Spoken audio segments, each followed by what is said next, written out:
Olá pessoal, tudo bem? Como vocês estão? Sejam bem-vindos ao vídeo do Vem Segue-me dessa semana e hoje eu quero conversar com vocês a respeito dos últimos dias, para não dizer as últimas horas do Senhor Jesus Cristo, embora nas duas próximas aulas nós vamos falar mais especificamente a respeito da expiação, da parte doutrinária da expiação do Senhor Jesus Cristo. Hoje eu quero falar mais particularmente sobre o sacramento, a ceia do Senhor que ele instituiu algumas horas antes dele começar o processo expiatório. Então, deixa eu abrir aqui na nossa lição. Nós vamos falar hoje sobre Mateus 26, Marcos 14 e João 13. E o nome da aula é Em Memória. Basicamente, esses capítulos eles contam a mesma história, mas numa perspectiva diferenciada, sendo que João ele acrescenta vários detalhes que nós não temos nos outros relatos. Então, vou começar em Mateus 26. Diz o seguinte: Bem sabeis que daqui a 2 dias é a Páscoa e o Filho do Homem será entregue para ser crucificado. Apesar do Senhor Jesus Cristo falar de maneira bem clara a respeito da sua crucificação e da sua ressurreição, de alguma forma os discípulos, os apóstolos, que eram os discípulos mais chegados, eles não estavam entendendo bem o que Cristo estava dizendo. Eles vão entender muito melhor quando as coisas acontecerem, né? Mas o Senhor explicou claramente. Ao mesmo tempo que Cristo estava falando para ele essas coisas, havia uma conspiração sendo formada entre os judeus, a cúpula dos judeus, os fariseus. E eles estavam planejando o quê? Como vamos matar Jesus Cristo? A gente não pode fazer isso na Páscoa, porque o povo vai estar aqui, vai ficar bravo. Como que a gente vai fazer isso? Por fim, como vocês vão ver nesses capítulos, eles combinam com Judas, um dos apóstolos do Senhor Jesus Cristo, para que ele o traia. E é bem triste como as coisas vão acontecer. Eu espero que nessa aula a gente possa ter um momento para refletir sobre essa traição tão dolorosa. Mas vamos continuar aqui. Na verdade, eu não quero nem em Mateus, eu quero ir em Marcos, porque eu acho que ele descreve melhor essa parte. Que quando Jesus está na Betânia, ele está sentado à mesa de Simeão, que é descrito aqui como o leproso. E aí chega uma mulher que traz um vaso de alabastro com unguento de nardo puro, que era muito caro, né? Diz aqui, de muito preço. E ela derrama sobre a cabeça de Jesus, ela o unge. E alguns, e eu não ficaria surpreso se Judas estivesse no meio desses, começam a murmurar dizendo, olha só, isso daí custa mais de 300 denários, gente, isso era muita grana. E isso podia ser dado aos pobres, mas não, olha só, ela está desperdiçando. Jesus ouve isso e diz, deixai-a, porque a molestais. Ela fez-me uma boa ação. Porque sempre tendes os pobres convosco, e podeis fazer-lhes o bem quando quiserdes, porém a mim nem sempre tendes. E esta fez o que podia. Ela antecipou-se a ungir o meu corpo para a sepultura. Então Jesus estava sendo ungido para que fosse morto pelos nossos pecados e nos salvasse. E eu vejo algum tipo, eu já falei isso aqui nos vídeos para vocês, eu vejo algumas pessoas, alguns membros da igreja, mas isso é especialmente frequente entre aqueles que não entendem a nossa fé, que não são membros da igreja. Mas às vezes acontece entre os membros, e como aconteceu entre os discípulos de Cristo, de pensar que o dinheiro do Senhor está sendo usado de maneira errada, que está de alguma forma sendo desperdiçado os recursos que existem à disposição dos discípulos da igreja. E eu vejo isso, por exemplo, por que está construindo um templo e está sendo uma construção tão cara, tão chique, tão ornamentada? Por que a igreja está salvando tanto dinheiro, né? Poupando tanto dinheiro, ou aplicando dinheiro? Por que não dá tudo aos pobres? Então, ficam discutindo como que a igreja deve usar os recursos dela. E, meus irmãos, isso não nos cabe fazer. O Senhor diria semelhantemente ao que disse aqui, está fazendo uma boa ação. Se a igreja dele, os líderes dele buscam inspiração e estão agindo da melhor forma que pode, quem somos nós para dizer o que o Senhor tem que fazer com o dinheiro dele? E uma outra coisa, o dinheiro não é exclusivamente usado para os pobres. O dinheiro do Senhor é usado para outras obras que também são importantes para a obra de salvação. Ou você acha que dentro dos templos não acontecem coisas importantes que são muito além do bem-estar físico que pode ser concedido por uma doação em dinheiro? Então, nós temos que tomar cuidado com isso, para não querer determinar para Deus o que ele deve fazer com o dinheiro dele, ou com as coisas que são doadas a ele, como no caso desse unguento que foi colocado sobre Cristo. É muito perigoso nós queremos dar conselhos ao Senhor sobre isso. Judas Iscariotes, que era um dos 12, foi aos principais dos sacerdotes e combinou com eles de receber 30 moedas de pratas ao entregar Jesus Cristo. Quando eles voltam e Jesus ele tem essa reunião com os apóstolos, que provavelmente acontece na quinta-feira, antes da sua crucificação, porque a crucificação vai acontecer na sexta-feira de noite.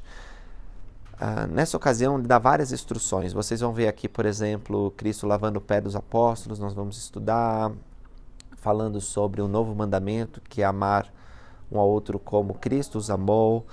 E uma das ocasiões, um dos momentos é quando ele estabelece o sacramento, a ceia, o pão e a água, em nome dele. E isso começa assim, no 19. Eles começaram antes disso, no 18. E quando estavam assentados à mesa e comendo, disse Jesus: em verdade vos digo que um de vós, e lá estavam os 12, que comigo come, há de trair-me. E eles começaram a entristecer-se e a dizer-lhes um após o outro: porventura sou eu? E o outro: porventura sou eu? Muito interessante, aqui tem uma lição importante para cada um de nós, porque de alguma forma, que eu não sei explicar totalmente, é muito fácil ver erros nos outros, mas a gente não consegue ver esses erros em nós mesmos. Identificar a fraqueza no nosso próximo é assim, nós conseguimos fazer um check-up da pessoa e ver, você é orgulhoso, você é egoísta, você é egocêntrico. A gente consegue ver nas outras, mas em nós mesmos é um pouco difícil, né? Talvez seja por isso que o Senhor tenha repetido nas Escrituras que nós não devemos nos preocupar com o cisco que está no olho de uma outra pessoa sem ver antes a trave que está no nosso olho. E tem um discurso muito interessante nessa lição, na designação do Vem Segue-me, do Elder Uchtdorf, que eu recomendo que vocês assistam, ouçam ou leiam, que ele fala justamente dessa frase: porventura sou eu, Senhor? Porque nós não temos que ficar vendo o pecado alheio. Todos temos pecado. Nós temos que nos preocupar primeiro com os nossos pecados e os nossos erros, antes de querer julgar e apontar e condenar um ao outro. Aliás, não tem que condenar ninguém, né? Que o Senhor nos deu esse mandamento que nós não devemos condenar ninguém. Que quem só vai julgar é Jesus Cristo. E é interessante que os apóstolos, eles não estavam preocupados, eu acho que é Pedro que ele está falando, eu acho que é João, eu acho que é, sei lá. Não, eles estavam preocupados, será que sou eu que vou trair o Senhor? E é essa atitude que nós devemos ter, olhar nossas falhas, fazer uma autoavaliação. Nesse discurso, o presidente Uchtdorf, ele conta uma parábola do dente de leão, né? Que tinha um homem que gostava de andar pelo jardim do vizinho, né? Na calçada assim do jardim, e via aquele jardim lindo, bem cuidado, flores, e tão bonito, mas no meio do gramado verdinho tinha um dente de leão. E ele ficou assim, nossa, mas será que ele não viu esse dente de leão no meio do gramado? Assim, tá estranho isso. Esse dente de leão pode ser uma praga, porque ele vai soltar sementes, daqui a pouco vai estar um monte de dente de leão e vai estragar o jardim. E ele falou, o que eu faço agora? Ele ficou aflito, assim, eu vou lá, eu arranco isso. Por fim, ele acabou indo lá e arrancando. Mas o que ele não percebeu é que no jardim dele, da casa dele, estava cheio de dente de leão. Então, a gente está tão preocupado com o jardim do nosso vizinho que a gente não percebe que o nosso está cheio de problema. Então tenhamos muito cuidado com isso. Aliás, esse discurso eu separei uma citação que eu acho assim incrível. E o presidente Uchtdorf, ele diz assim: Irmãos, isso porque ele deu numa sessão onde tinha portadores do sacerdócio, mas se estende aqui para os irmãos e para as irmãs. Então, irmãos e irmãs, ninguém gosta de admitir quando se está desviando do curso correto. Sempre tentamos evitar uma análise detalhada de nossa alma e um conforto com nossas fraquezas, não é verdade? Nossas limitações e nossos medos. Então a gente racionaliza, a gente justifica, eu sou fraco, ou isso não tem tanto problema, ou mas o pecado do outro é pior. Então a gente vai fazendo esse exercício de se auto-justificar. Consequentemente, quando paramos para examinar a nossa vida, tendemos a vê-la através do filtro do favoritismo, das desculpas, das histórias que contamos a nós mesmos para justificar ações e pensamentos indignos. Então tenhamos muito cuidado.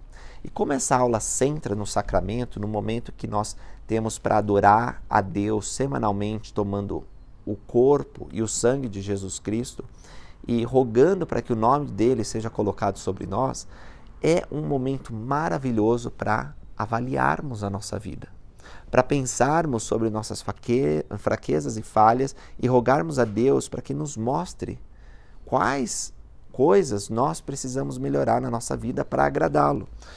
Então, examinem sua vida. Uma outra dica que ele dá sobre examinar a vida está aqui, ó. Ao ouvir ou ler as palavras dos profetas antigos nas escrituras ou modernos nas conferências gerais, abstenham-se de pensar o quanto essas palavras se aplicam a outras pessoas e façam a si mesmo essa simples pergunta: porventura sou eu, Senhor? E essa última citação me lembra muito o que ensinou o presidente Russell M. Nelson na última conferência geral. Porque ao falar da discórdia, da briga que existe, que deve cessar entre nós, ele disse assim: talvez você está pensando que esse discurso é ótimo para uma pessoa que você conhece. Mas aí o profeta nos diz que nós devemos aplicar aquilo a nós mesmos. Nós não devemos ficar pensando, esse discurso é ótimo para tal pessoa, esse discurso é ótimo para você. Então, muito cuidado quando você quer corrigir ou quando você quer acusar as pessoas que estão ao seu redor, tá certo? Nós temos que nos perguntar, porventura sou eu, Senhor? E o sacramento, como eu disse, é esse momento de fazer esse exame. Mas você não precisa esperar até o domingo, quando você está tomando o sacramento, para pensar e conversar com Deus sobre suas falhas, seus desafios e como você pode melhorar. Você pode fazer isso agora mesmo. Você pode orar a Deus e pedir sinceramente: Senhor, me mostra o que eu tenho que mudar, o que eu tenho que me arrepender. E o Senhor que te ama, Ele vai te mostrar com clareza. Talvez você ouça algo como: pare de reclamar. Leia as Escrituras todos os dias. Escreva no diário. Faça a história da família. Peça desculpa para tal pessoa. Mas eu não fui nem culpado. Peça desculpa. Enfim, você vai ouvir coisas específicas que o Senhor quer para a sua vida. E por mais que seja doloroso, difícil fazer as mudanças, é maravilhoso o sentimento de perdão e da aprovação divina quando você trilha esse caminho do arrependimento e da mudança. Então, vamos continuar aqui. No versículo 23, Jesus respondendo disse: o que põe a mão no prato comigo, esse há de me trair. Em verdade, o Filho do Homem vai, como acerca dele está escrito, mas ai daquele homem por quem o Filho do Homem é traído. Bom seria que esse homem, se não houvesse nascido. E engraçado que apesar de Judas já ter combinado essa traição e saber que Cristo sabia da sua traição, ainda ele disse na maior cara de pau, no 25. Respondendo Judas, o que o traía, disse: porventura sou eu, Rabi? E Jesus disse: tu o disseste. Eu imagino essa cena da seguinte maneira, tá? Mas é uma interpretação minha, não precisa levar tão a sério. Quando eles estavam lá todos comendo, Jesus diz: aquele que coloca a mão comigo, né? Tá pegando o prato agora aqui comigo, a comida, o prato comigo, é o que ia me distrair. Foi Judas lá. E aí ele deve ter dito: sou eu, Senhor? Como todos estavam se perguntando. E Eu imagino que quando Cristo disse assim, em verdade o Filho do Homem vai, como acerca dele está escrito, ou seja, é necessário que os judeus matem o Filho do Homem, que ele cumpra tudo conforme está escrito nas Escrituras. Mas, ai daquele que está fazendo essas Escrituras se cumprirem, que está traindo o Filho do Homem. Em outras palavras, Judas talvez precise ter um traidor, mas não precisa ser você. Não existe isso de destino, que alguém vai ser condenado, sabe? Nós escolhemos nosso destino porque Deus nos deu arbítrio. Se vocês leram o primeiro capítulo do livro de Mórmon, vocês viram que Leí viu um que descia dos céus, e esse era Jesus Cristo, e 12 outros que seguiam. Sabe quem eram aqueles 12 que Leí viu 600 anos antes disso aqui acontecer? Eram os 12 apóstolos. E entre eles estava Judas Iscariotes. Então, Judas não precisava ser o traidor. Ninguém está destinado a pecar. Lamã e Lemuel, por extensão a esse pensamento, não precisavam ser iníquos e dar início a uma nação que ficaria longe do Senhor por centenas de anos, os lamanitas. Não, meus irmãos.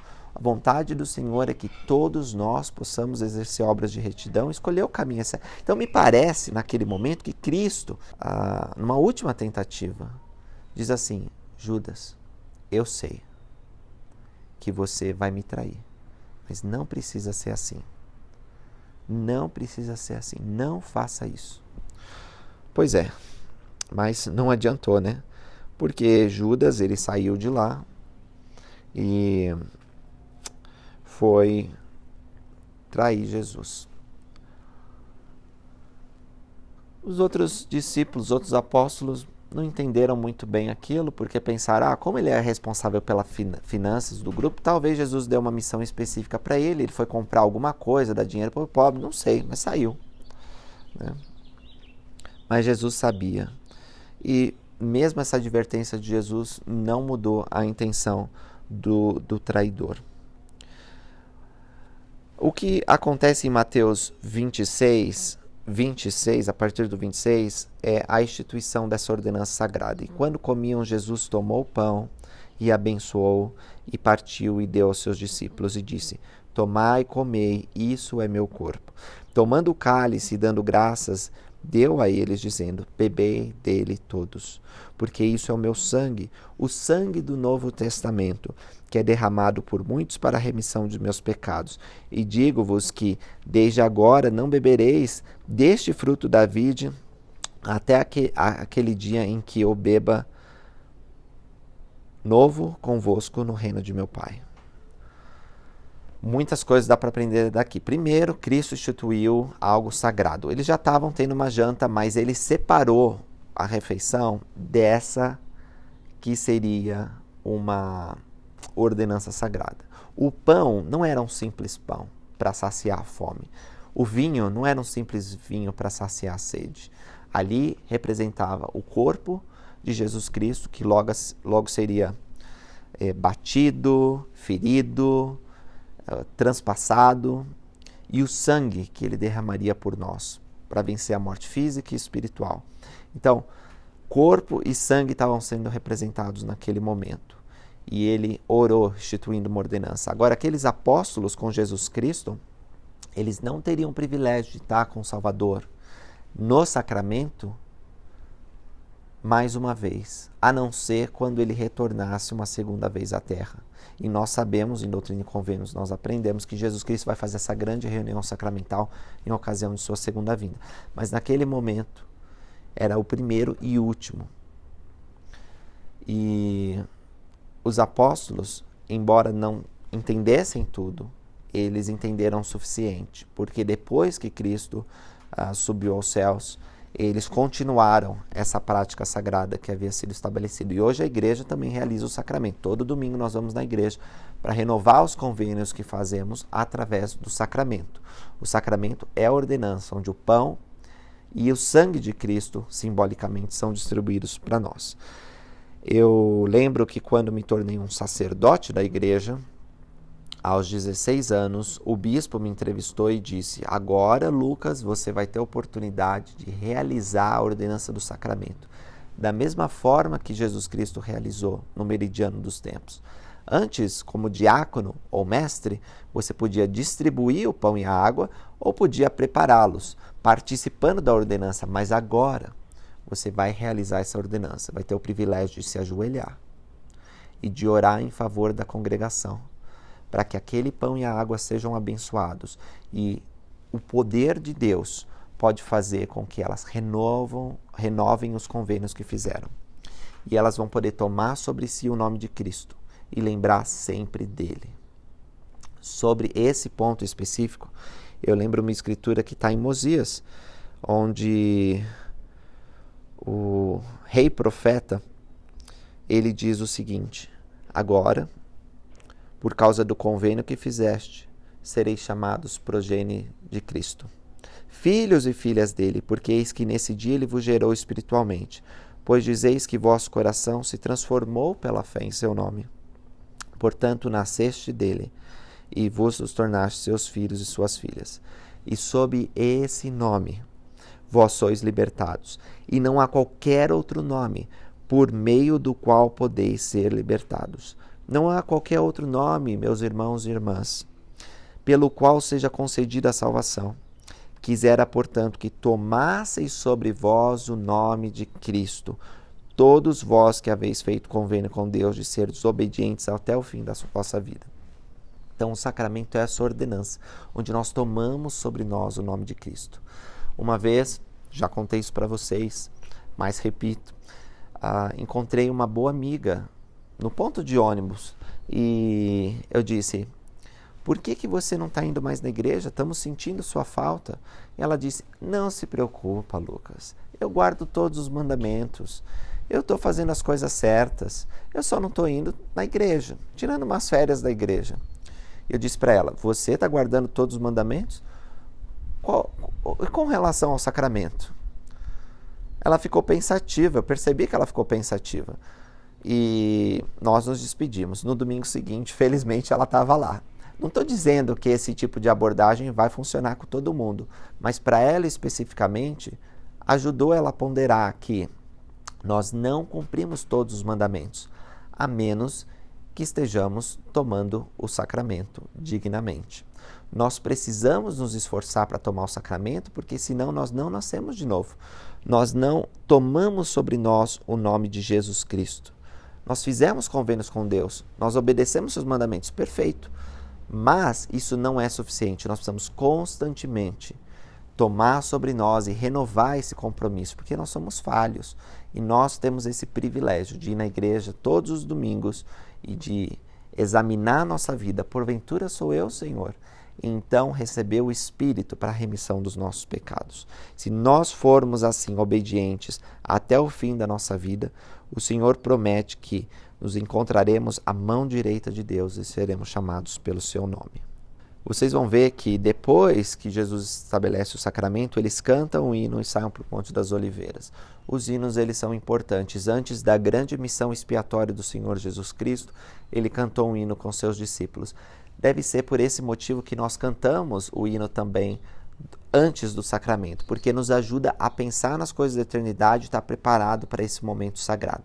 Eu sei que é difícil, muitas vezes, ficar reverente, ou pelo menos prestar atenção, né? Porque às vezes a gente está quieto, mas não está reverente, porque nossa mente está voando em outras coisas. O celular está lá perto e a gente começa a ver as notificações, responder mensagens, pensar na aula, pensar na família. Agora, o sacramento não é para isso. O momento do sacramento é para pensarmos em Cristo, em como nos aproximar dele. Então, se você não tirar as notificações do seu celular, não silenciar ele, pode ser uma distração perigosa. Até se você ficar com o olho aberto, você começa a pensar nos outros, o que os outros estão fazendo, os outros estão deixando de fazer, em vez de pensar a si mesmo.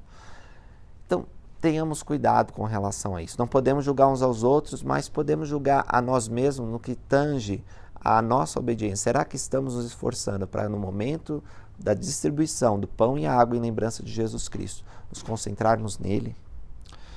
E tem também uma parte aqui dessa lição que me ajuda a ponderar sobre isso. Porque quando eles vão no Monte das Oliveiras e Cristo pede para que eles orem, se afasta um pouco com os seus 3 discípulos e começa a interceder para os nossos pecados e realizar a expiação, ele se volta aos seus discípulos depois de um momento e encontra eles adormecidos, está? Em Mateus 26:40.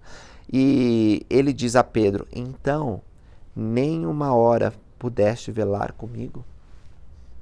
Porque eles estavam cansados.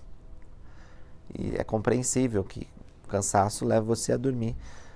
Mas ali estava Jesus Cristo, completamente sozinho, tomando sobre si nossos pecados, dores, angústias, fraquezas, para nos salvar.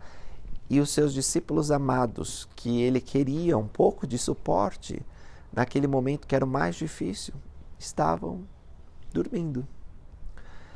E essa escritura tem uma implicação direta quando eu penso a respeito do sacramento e das reuniões da igreja. Será que eu nem consigo ficar alguns minutos reverentes, concentrado em Jesus Cristo, pensando nele? Será que eu prefiro fazer outras coisas do que pensar em sua expiação e seu sacrifício? Será que eu sou impaciente com relação às reuniões, né? Às vezes o irmão está falando demais lá no discurso, você já fica olhando o relógio e fica, não acaba mais. E você fica assim, nossa, vai atrasar, e o último hino, aí vai mais, eu não sei. Irmãos, será que nós não podemos velar nenhuma hora com o Salvador? Essa pergunta também me vem sempre à mente. Então, temos que vigiar, orar e ficar preocupados em ser fiéis aos mandamentos de Deus, sem acusar uns aos outros, sem nos distrair com nossos pecados ou com os de outros. Nós precisamos nos concentrar em Jesus Cristo. Como eu falei para vocês sobre o Getsemane e a expiação, nós vamos falar mais nas próximas aulas. Por isso, eu não vou falar tanto desse ponto doutrinário, que é o mais importante do Evangelho de Jesus Cristo. Todas as coisas, elas estão ligadas à expiação de Jesus Cristo. Mas eu quero dizer isso, que o ponto central do sacramento, e não apenas da ordenança da ceia, que realizamos todos os domingos, mas de todas as ordenanças do Evangelho, é a expiação de Jesus Cristo. Todas as coisas se conectam à expiação. Então nós precisamos entender muito bem essa doutrina. Mas o que acontece depois da expiação é que vem Judas com várias pessoas, inclusive soldados, com armas, para prender Jesus Cristo. Nós não sabemos todas as instruções que Jesus Cristo deu para os apóstolos. Nós sabemos algumas. Nós vemos, por exemplo, Jesus dizendo que eles vão ser dispersos e que Jesus vai ficar sozinho para enfrentar um julgamento injusto, uma prisão e depois a consequente crucificação. Talvez isso fosse instruções de que eles realmente deveriam dispersar e deixar Jesus sozinho. A intenção de Pedro me parece muito clara. Ele diz, não, Senhor, isso não vai acontecer. E aí Jesus disse, antes do galo cantar 2 vezes, você vai me negar 3 vezes. E de fato isso acontece. E Pedro, ele chora amargamente. Os outros discípulos têm situações semelhantes. Dá para ver a determinação, mais uma vez, de Pedro, quando ele corta a orelha daquele soldado. E Cristo cura o homem e diz, eu podia chamar 12 legiões de anjos, isso não é para acontecer. E eles se dispersam. Até tem um homem, aqui um jovem, que diz que provavelmente é Mateus, né? Que ele está lá também, ele tem que, está quase nu, né? Está só vestido, talvez ali tentando chegar próximo de Jesus e tem que fugir. Então, nós não sabemos. O que sabemos é que Cristo ficou sozinho e os discípulos foram dispersos. Se tivessem ficado com ele, talvez se Pedro tivesse dito, não, eu sou discípulo dele, talvez eles estivessem apuros e não poderiam ser líderes da igreja dentro de alguns dias, como a presidência da igreja vai recair sobre eles, né? Mas, mais uma vez, poucos são os detalhes. O que nós sabemos é que Cristo enfrentou essas coisas sozinho. E é triste que tenha acontecido dessa forma, mas isso é para que se cumprisse as Escrituras. Quando ele está diante daquela corte maldosa de judeus, várias coisas ruins acontecem aqui. Primeiro, eles não deviam se reunir de noite, né? A lei proibia que eles fizessem isso, mas se reuniam. Segundo, não tinham autoridade para matar ninguém. estavam sob domínio romano, mas queriam condenar Cristo à morte. Enfim, tem muitos pontos aqui que podem ser levantados sobre esse julgamento injusto, mas eu enfatizo para vocês o que diz o sumo sacerdote: conjure-te pelo Deus vivo que nos diga se tu és o Cristo, o Filho de Deus. E no 64 de Mateus diz: tu o disseste. Mas em Marcos, que tem um detalhe eu acho que muito importante, no versículo 62, a resposta é a seguinte: eu sou, ou seja, eu sou o Cristo, eu sou o Filho do Deus bendito. Vereis o Filho do Homem assentado à direita do poder de Deus e vindo sobre as nuvens do céu. O sumo sacerdote fica louco nessa ocasião, rasga suas vestes e diz: por que necessitamos mais testemunhas? Porque eles tinham levantado várias testemunhas que se contradiziam. Duas das testemunhas pareciam até um pouco mais razoáveis aos olhos dele, disseram assim: ele diz que vai levantar, vai destruir esse templo e 3 dias vai levantar. Mas nem isso aí fez muito sentido. Mas quando ele disse claramente que ele era o Filho de Deus, que ele era o Messias prometido, o Filho do Deus bendito, isso foi muito forte para eles e disseram: não, então vamos matá-lo, ele é culpado de morte. E, mais uma vez, eu vou enfatizar esses momentos finais de Jesus Cristo nas próximas aulas, porque é importante que a gente lembre e conheça bem todas essas coisas, mas eu quero voltar no tempo um pouco, antes da traição, da consumação da traição, desse julgamento de madrugada, antes até mesmo do Getsemane, para quando Jesus estava lá com os discípulos nesses momentos finais, com os apóstolos nesses momentos finais. E para isso eu vou usar João 13, porque tem um relato muito mais pessoal, muito mais íntimo de Jesus Cristo. E diz aqui, ora, antes da festa da Páscoa, sabendo Jesus que já era chegada a sua hora de passar deste mundo para o Pai, como havia amado os seus e que estavam no mundo, amou-os até o fim. Eu acho isso lindo quando João anota que Jesus os amou até o fim. É por isso que penso que até as reprimendas aqui com relação a Judas, com relação a Pedro, que ia negá-lo, tudo isso é feito com amor.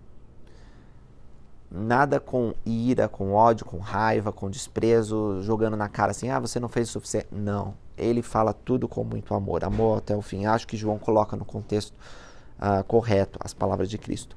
No 13:5, ele começa a falar do lava-pés. Já era costume dos judeus lavarem os pés. Eu, essa semana, como alguns de vocês viram nas minhas redes sociais, tive a oportunidade de ser um nefita na última batalha. E durante aqueles 3 dias, representando esse nefita na última batalha, me vestiram com uma roupa na qual representa o povo antigo, E eu usava uma sandália e meu pé ficava exposto. Aí, primeira coisa, eles sujavam o nosso corpo, para que nós ficássemos parecendo soldados cansados e sujos, e o pé eles pintaram, jogaram um pó e ficou um pé bem feio mesmo. E naqueles 3 dias exposto ao sol e à chuva, num terreno assim de terra, que entrava pó toda hora, meu pé ficou bem nojento. Mas eu estou dizendo isso porque o pé desse nefita era muito parecido com o pé que os apóstolos tinham, que nas estradas empoeiradas do velho mundo se misturavam com sujeira, com resto de fezes de animais. É um pé sujo. E Jesus, ele se sentou naquele momento com os seus discípulos, pegou uma bacia, uma toalha e começou a lavar o pé dos seus apóstolos, enxugar-lhes com a toalha que estava cingido. Aproximou-se de Simão Pedro e lhe disse: Senhor, tu lavas-me os pés a mim? Quer dizer, você está querendo lavar meu pé? Jesus respondeu e disse-lhe: O que eu faço, Pedro? Você não está entendendo agora, mas você vai entender depois. Então não era apenas o costume dos judeus. Os judeus tinham o costume de lavar o pé um dos outros, mas não era simplesmente aquilo. Jesus estava fazendo aquilo por um motivo que Pedro ainda não estava entendendo, mas que ele ia entender. E Jesus respondeu e disse, e disse-lhe Pedro: nunca me lavarás os pés. Ou seja, Pedro não queria que Jesus se humilhasse daquela maneira lavando os pés. Não vai lavar meu pé não. E Jesus respondeu, se eu não te lavar, não tem parte comigo. E aí Simão Pedro então disse, Senhor, não só os pés então, mas também as mãos e a cabeça. Eu amo Pedro por esse homem bem sincero que ele era, né? Bem impulsivo, bem assim, não, então não lava só o pé, vai lavar também tudo. Porque eu quero ter parte contigo, Senhor. E aí o Senhor Jesus Cristo responde no versículo 10. Aquele que está lavado não necessita lavar senão os pés, pois no mais todo está limpo. Ora, vós está limpos, mas não todos. Talvez ele estava se referindo a Judas e já tinha permitido Satanás dominá-lo. Mas eles já haviam passado pelas ordenanças introdutórias do Evangelho. Eles haviam recebido o batismo e o dom do Espírito Santo. Alguns deles, até no Monte da Transfiguração, haviam recebido sua investidura. Porém, havia uma etapa final que Jesus Cristo estava apresentando para eles na forma de uma ordenança. Ele estava instituindo uma ordenança, que é a ordenança do lava-pés. E aquela ordenança ia ajudar eles a ficar completamente limpo. Depois que lhes lavou o pé, tomou suas vestes, tornou a sentar-se à mesa e disse, vocês entenderam o que eu fiz? E aí Jesus começa a explicar. Infelizmente nós não temos a explicação completa, porque é uma coisa muito sagrada, mas João, ele colocou pelo menos uma lição. Ele disse assim, vós me chamais mestre e senhor, dizeis bem, porque eu o sou. Pois se eu, senhor e mestre, vos lavei os pés, vós deveis também lavar os pés um dos outros, porque eu vos dei o exemplo para que, como eu vos fiz, façais vós também. Na verdade vos digo que não é o servo maior do que o seu senhor, nem o enviado maior que aquele que enviou. Se sabeis essas coisas, bem-aventurados sois se a fizerdes. Incrível. Eles tinham que ser humildes. Apesar de serem chamados como líderes da Israel, eles não deveriam buscar a glória do mundo. Eles deveriam ser humildes. Se o maior de todos, o mestre e senhor, estava lavando pés, eles também tinham que fazer isso. Ou seja, servir uns aos outros. E bem-aventurados se eles não apenas entendessem isso, mas fizessem essas coisas. Né? Muito interessante. Agora, há uma citação aqui que separei do elder Bruce R. McConkie, que explica sobre o lava-pés. E acho interessante ler aqui no manual sobre ela. Diz o seguinte, o lava-pés é uma ordenança do Evangelho. Bruce R. McConkie foi um apóstolo que já é falecido, mas que deu muitas explicações doutrinárias. E ele diz isso, o lava-pés é uma ordenança do Evangelho. Uma ordenança é um rito sagrado, como o batismo, o sacramento, tem que ser seguido da forma pré-determinada por Deus e pela autoridade do sacerdócio.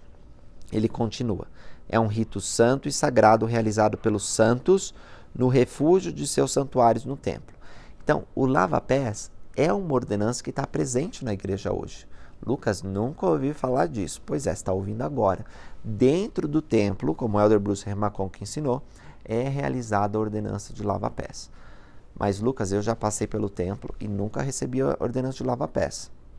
Não se preocupa. No devido tempo do Senhor. Isso não é uma ordenança de salvação, é essencial para a nossa salvação, como batismo, dom do Espírito Santo, sacerdócio, investidura e casamento no templo.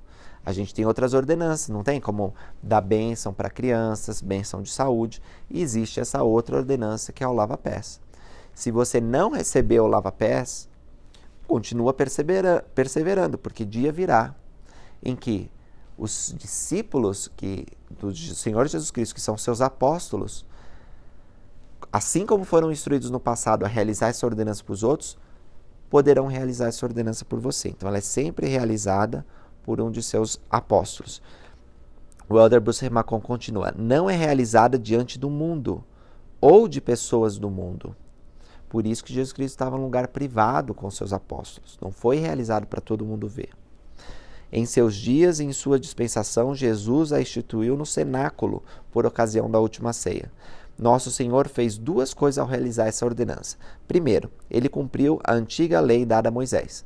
Então era essencial que ele fizesse isso em cumprimento da lei de Moisés. Segundo, ele instituiu uma ordenança sagrada que deveria ser realizada pelos administradores legais entre seus verdadeiros discípulos daquele dia em diante.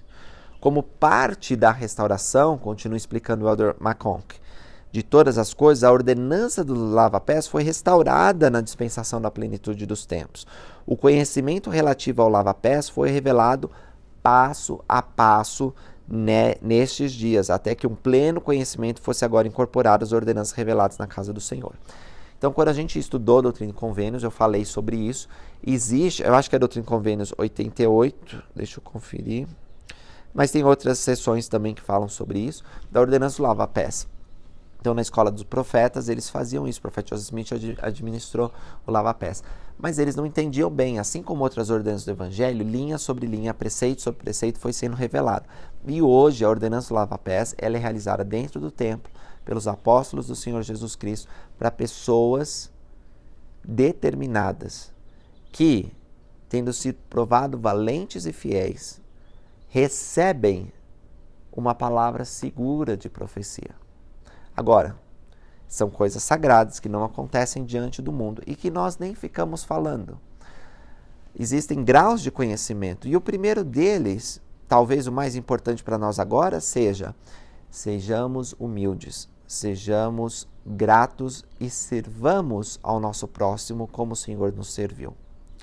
Se nós fizermos isso, outras camadas de conhecimento e revelação podem ser dadas e um dia nós seremos chamados pelos servos de Deus a um lugar santo para receber essa mesma ordenança que Cristo está instituindo aqui em João 13. Um outro ponto para nós terminarmos a nossa aula é quando Jesus diz que nós devemos amar nosso próximo como Ele nos amou. Não é apenas amar como o próximo te ama, mas amar como Jesus nos ama. Esse é um Novo Testamento. Agora, essa frase Novo Testamento, essa expressão Novo Testamento, dá o nome a este livro de Escrituras Sagradas. Em consequência, já que tem um novo, o outro é o Velho Testamento, ou o Antigo Testamento, se preferirem. Mas também mostra que nós precisamos viver nessa novidade de vida, que é amar como Cristo nos amou. No 21 diz: tendo Jesus dito isso, perturbou-se em espírito. Perturbou-se em espírito. Olha o sentimento que nosso Senhor Jesus Cristo ele tem aqui. E Jesus ele está triste porque ele sabe que é a hora final, que ele vai deixar seus discípulos amados, sua família, seus amigos, e vai passar pelo momento mais difícil que ele foi preparado desde a fundação do mundo. E ele diz no 34, que vos ameis uns aos outros, como eu vos amei a vós, que também vós uns aos outros vos ameis. Nisto todos vos conhecerão que sois meus discípulos, se vos amardes uns aos outros. No impulso, Pedro diz: para onde você for, Senhor, eu vou te seguir. E Jesus diz: você não pode ir comigo, Pedro. E Pedro responde: por que não posso seguir-te agora? Por ti darei a minha vida. E Jesus responde: tu darás a tua vida por mim, Pedro? Na verdade te digo que não cantará o galo até que me negues. E isso acontece. E ele chora amargamente, ele se arrepende. Depois, mais para frente, ele vai até explicar a atitude dele diante dos outros discípulos e mostrar que, embora ele fosse escolhido e apóstolo, ele cometia erros, e ele cometeu esse erro. E, meus irmãos e irmãs, quando nós cometermos erros, porque nós vamos cometer, precisamos nos arrepender. E precisamos chorar amargamente, não repetir esses erros. E o momento do sacramento é o momento que nós podemos refletir isso. Vamos nos preparar para o sacramento, procurando ser dignos de tomar essa santa ordenança. Nós não precisamos ser perfeitos para participar disso. Mas ao participarmos do sacramento, vamos pedir para que Deus nos mostre como podemos melhorar. E eu testifico que se vocês se esforçarem para tomar o sacramento dignamente todos os domingos, vocês vão estar preparados para receber coisas maiores, que uma lavagem especial que acontece nos templos sagrados. Obrigado por terem assistido esse vídeo. Espero que vocês tenham um momento de revelação a estudar as Escrituras, pessoalmente e em família. Espero que essa aula possa ampliar o entendimento com relação à ceia do Senhor e vocês possam ser ansiosos para participar desse momento sagrado todas as semanas. Obrigado por assistirem.